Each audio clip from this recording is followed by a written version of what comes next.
जय सिया राम, जय सिया राम। आइए अत्र तत्र जहां लोग पंडाल के बाहर हैं सभी लोग कथा पंडाल में पहुंच जाएं। गुरु मां व्यासपीठ पर विराज चुकी हैं और इस परम पावन धरा पर अगर मन को शुद्धि करना है तो वह श्री राम कथा ही है, गुरुओं के प्रवचन ही है, भागवत कथा ही है। तो आइए सभी लोग अत्र तत्र जहां भी हैं सभी लोग पंडाल में आ जाएं और गुरु मां के अमृत वाणी से राम कथा का रसपान करें।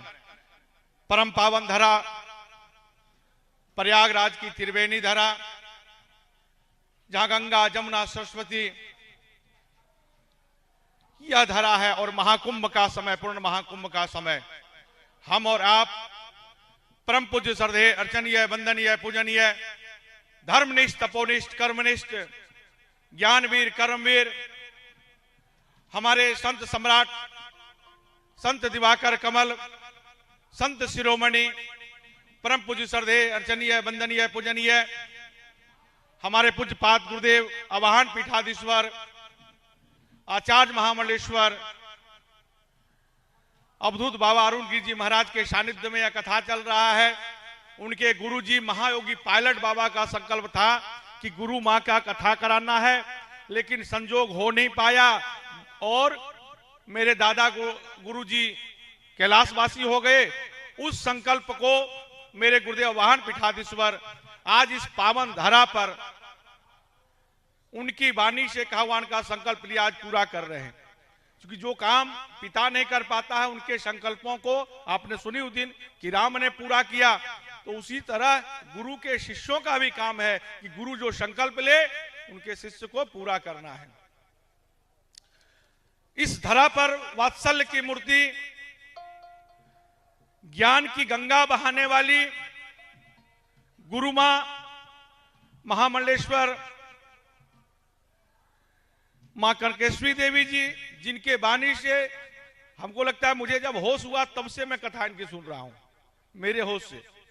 इतनी सुंदर कथा, केवल राम कथा ही नहीं, भागवत कथा, श्रीमद शिव पुराण, देवी भागवत, मैंने अनेक ग्रंथों को इतनी सरलता से उस चीजों को रख देते हैं कि हमारे और आपके अंदर उतर जाता है। एक है कि ये ऐसे रख दे कि ना आपके कुछ समझ में आए, संस्कृत बोल करके चले गए, ऊपर से ही पार हो गया। तो गुरु मां सरलता से, जैसे बच्चे को भोजन कैसे माता करा देती है, वैसे सरलता के साथ हमारे हृदय में अपने वाणी के माध्यम से श्री राम कथा, भागवत कथा, शिव पुराण, श्रीमद देवी भागवत, गरुड़ पुराण, अनेक पुराणों को जब कथा करती है तो लगती है कि इससे सरल तो कुछ हो ही नहीं सकता है। ऐसी वात्सल्य की मूर्ति को प्रणाम करते हुए कल हम लोग, मैं भी नहीं रह पाया, परम पूज्य गुरुदेव भी नहीं रह पाए कार्यक्रम में, क्योंकि कल हमारे यहाँ महामंडलेश्वर का पट्टाभिषेक भी था और करीब 1100 लोगों को कल सन्यास की दीक्षा दी गई। उसी कार्यक्रम हम लोग 5 बजे सुबह लौटे हैं। क्योंकि यह 72 घंटे की पूरी प्रक्रिया के साथ होता है, तो कल और 100 माताओं ने भी सन्यास का दीक्षा कर लिया। तो 5 बजे अब हुआ, तो 5 बजे हम लोग लौटे, इसलिए दिन भर हम लोग कल कथा में आ नहीं पाए और आज गुरुदेव कथा में आएंगे। आज कथा का विश्राम भी है और कहते हैं अगर 8 दिन कथा ना सुन पाए, अंतिम विश्राम के दिन भी कथा का श्रवण करें तो 9 दिन का लाभ मिल जाता है। तो जो लोग पहले नहीं आ पाए वो लोग भी आज बहुत आनंद के साथ कथा का श्रवण करेंगे तो पूरे 9 दिन का लाभ आपको मिलेगा। गुरु मां कथा में कही रही थी कि अहिल्या जी को श्राप मिला। देखो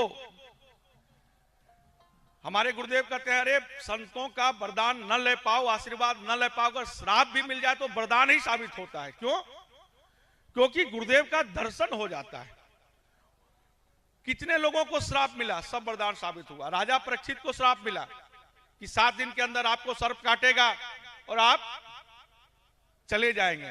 राजा परीक्षित को सभी ने कहा कि श्राप को मत स्वीकारिए, अगर आप मुझे कुछ दे रहे हो और मैं नहीं स्वीकारूंगा तो क्या होगा, आप ही के पास रह जाएगा ना। पहले बेरन चिट्ठी होता था तो चिट्ठी की परंपरा ही खत्म हो गई। पहले चिट्ठी भेजते थे और चिट्ठी को ना आप लें तो वापस जाता था, उसको दुगुना लगता था। लेकिन अब क्या है, कोई एक गाली देवे तो हम 4 देते हैं। क्यों नहीं लेंगे? अगर नहीं लेंगे, एक जगह गुरुदेव के साथ जब अवधूत थे मैं घूम रहा था तो उसने कुछ कुवचन बोला तो गुरुदेव ने कहा नहीं चाहिए सब, मुझे आप रख लो। बाद में 4-5 दिन के बाद आए, बोले गुरुदेव आप तो सब गाली मुझे देकर के आ गए। तो उन्होंने गुरुदेव ने कहा 4 दिन तुमको समझने में लग गया। तो हमें भी ये होना चाहिए कि अगर कुछ, लेकिन हम क्या करते हैं कि कोई अगर आपके घर के सामने कूड़ा फेंक दे तो क्या करोगे? झगड़ जाओगे। लेकिन आपके कानों के माध्यम से कोई कूड़ा डाले तो आप ताली बजाते हो, हाँ ऐसा ठीक हुआ था। अगर किसी का चुगली करे, निंदा करे तो हम खुश होते हैं। तो मैं कह रहा था कि अगर श्राप भी मिल जाए तो वह वरदान साबित होता है। तो परीक्षित ने कहा, किसने कहा यह श्राप है? अरे यह तो मेरे लिए वरदान है, कौन जानता 7 दिन बचूंगा कि नहीं बचूंगा, अगला सांस लूंगा कि नहीं लूंगा। लेकिन संत की वाणी है, 7 दिन तक जमराज का बाप चाहे तो मुझे नहीं ले जा सकता है। श्राप मिला नल नील को। एक महात्मा थे, वह पूजा करते थे, जब स्नान करने जाते थे तो नल नील बंदर वहीं रहते थे। ये लोग शालिग्राम जी को उठाते थे, उसे खाने का प्रयास करते, नहीं मिलते थे तो उसे गंगा में फेंक देते थे, उसे गंगा में फेंक देते थे। तो उस महात्मा को बड़ा समस्या होता था, रोज शालिग्राम जी ढूंढ के लावे। तो उन्होंने श्राप दे दिया, तू जो फेंकेगा वह जल में तैरेगा। तो वह फेंकते थे और वह जल से शालिग्राम जी उठा के ले आते थे और उनका पूजन हो जाता था। वही नल नील जो महात्मा ने श्राप दिया, भगवान राम के सेतु बांधने के काम आए। अहिल्या जी को श्राप मिला। हम पता नहीं तपस्या करें, जोगी जंगम मुनि तपस्या करते, भगवान मिलेंगे कि नहीं मिलेंगे इसकी कोई गारंटी नहीं है। लेकिन ऋषि की वाणी थी कि जब राम अवतार होगा तो राम स्वयं आएंगे, तब तुम इस पत्थर की मूर्ति से तर जाओगे। और ऋषि वाणी कहते हैं व्यर्थ न जाए देव ऋषि वाणी। इसीलिए राम को स्वयं चल करके अहिल्या के पास जाना पड़ा और उनको तारना पड़ा। श्राप मिला इंद्र को कि तुम्हारे सारे शरीर में आंख हो जाए। तो जब भगवान राम का जन्म हुआ तो सभी देवी देवताएं भगवान के दर्शन करने आए। सूर्य 1 महीना तक हिले नहीं। मास दिवस भा दिवस बा मरम न जाने कोई, और कोई यह मरम को ना जान पाया। उस समय सब देवताओं को लग रहा था इस 2 आंख से इस परम सुंदर भगवान नारायण अवतार लिए, उनके दर्शन नहीं कर पा रहा हूं। अगर यह श्राप मुझे मिल जाता तो इतनी आंखों से भगवान का दर्शन करता। 1000 ऐसे उदाहरण हैं जो अगर संत श्राप भी दे दें तो वह वरदान काम आता है। कैसे? जैसे अग्नि को प्रेम से छुओ तो जलाने का काम करता है, गलती से छू जाए तब भी जलाने का काम करता है, किसी ने छुआ दे तब भी जलाने का काम करता है। उसी तरह संत और भगवंत के दर्शन जीवन में कल्याण का ही काम करता है, क्योंकि हमें उनके मुख का दर्शन हो जाता है। जब मुख का दर्शन होता है तो हमारा क्या होता है? पाप कट जाता है। जन्म जीवन का पाप संत और भगवंत के दर्शन से कट जाते हैं। देखो, इसीलिए हमें यहां आप आए हैं, सभी संत महात्माओं का दर्शन करिए तो आपकी अंतःकरण शुद्ध होगा। गंगा में त्रिवेणी में डुबकी लगाएंगे, तन की शुद्धि होगी। आप कुछ दान कहीं करोगे तो धन की शुद्धि होगी। तो यहाँ तन मन धन सब शुद्धि कर सकते हैं। परम पूज्य वात्सल्या की मूर्ति मेरी गुरु माँ, क्योंकि राम कथा को भी माताओं ने ही बढ़ाया है। अगर माता नहीं होती तो राम कथा वहां तक जा नहीं पाती। 5 माताएं ऐसी हैं, 5 स्त्रियां ऐसी हैं जो राम को पाना चाहते थे। कौन?